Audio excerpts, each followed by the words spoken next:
De bodes Ludwig Arts en Rob Schoeber zijn twee van de drijvende krachten achter diverse soorten verkiezingen die gehouden worden. En zo ook bij deze gemeenteraadsverkiezingen.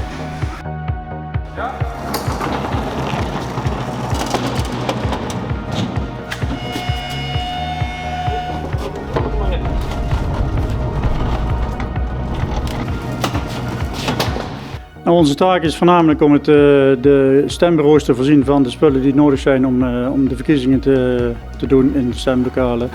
Daar horen hokjes bij, de stembureaus of de stembussen. Eigenlijk alles wat we nodig hebben om te kunnen stemmen. Nou, ongeveer 2 weken voor de verkiezingen beginnen we al met de materialen klaarmaken, de materialen bestellen, stemkoffers klaarmaken, posters afdrukken en dan langzaam een laadplan maken om alles op tijd klaar te maken en uit te rollen.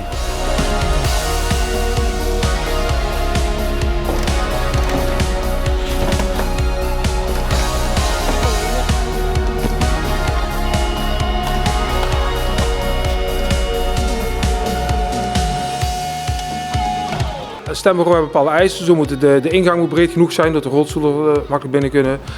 De hoogte van de deur, maar ook volgens bouwbesluiten, goede afzuiging, voldoende verlichting. Dus het is niet zo dat we overal een stemlokaal neer kunnen zetten. We leggen bijvoorbeeld hulpdrempels. Als de dorpel te hoog is, dan leggen we een hulpdrempel ervoor dat je makkelijk naar binnen kunt en dat er geen valpartijen voorkomen. De bureaus worden allemaal gekeurd door een extern bureau en na goedkeuring kan die gebruikt worden als stemlokaal.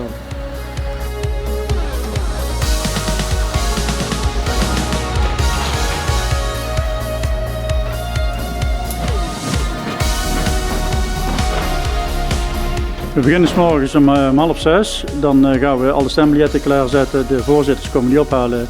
Die gaan naar de stembureaus. De voorzitters en de medewerkers die daar die dag zitten, zetten de stemhokjes op en zorgen dat er vanaf 7:30 gestemd kan worden.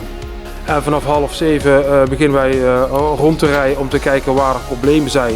En het kan zijn dat een stemhokje opgaat, of er zijn een poster kwijt, of de beachvlag kunnen ze niet opzetten. Daar ondersteunen wij die en dat gebeurt een beetje de hele dag. En wat zijn de meest voorkomende uitdagingen die je op zo'n dag tegenkomt? Wij houden van uitdagingen, dus alles wat fout gaat, daar houden we van. Maar meestal valt het mee en we zijn goed voorbereid, dus we zijn eigenlijk overal op voorbereid. We proberen natuurlijk van tevoren de scenario's door te nemen. Hè. Hoe groot zijn de stembiljetten? Nou, voor dit jaar resume. Hoeveel stembussen moeten er staan? Proberen we een aantal dingen te voorkomen. Je kunt natuurlijk niet alles voorkomen. Een paar jaar geleden hadden we in één keer zoveel kiezers dat we te weinig biljetten bijna gaan, maar ook de stembussen waren te klein. En ja, vorig jaar hadden we de brand, dus we hebben elk jaar wel iets waar we onverwacht toch rekening mee moeten houden.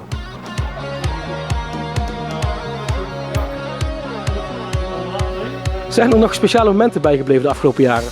Ja, vorig jaar natuurlijk met de brand, dat was natuurlijk wel uniek en het meest slechtste moment dat het kon gebeuren. Maar ook dat hebben we goed gehandeld. En toen het misging met tellen, dat daarna een hertelling hadden in de Wetteling. Ja, dat was ook een aardige. En verder, terugkijkend op de verkiezingen van de laatste jaren, is het eigenlijk allemaal goed gegaan en allemaal mooi, goed afgesloten.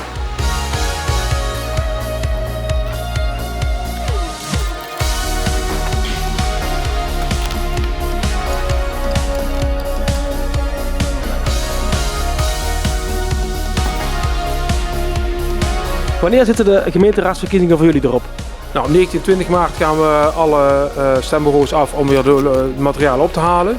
En daarna hebben we een week, 1,5 week nodig om alles weer op te ruimen, spullen terug te zetten en te klaarmaken voor de volgende verkiezingen. Dus eigenlijk eind maart zijn we eigenlijk helemaal gereed.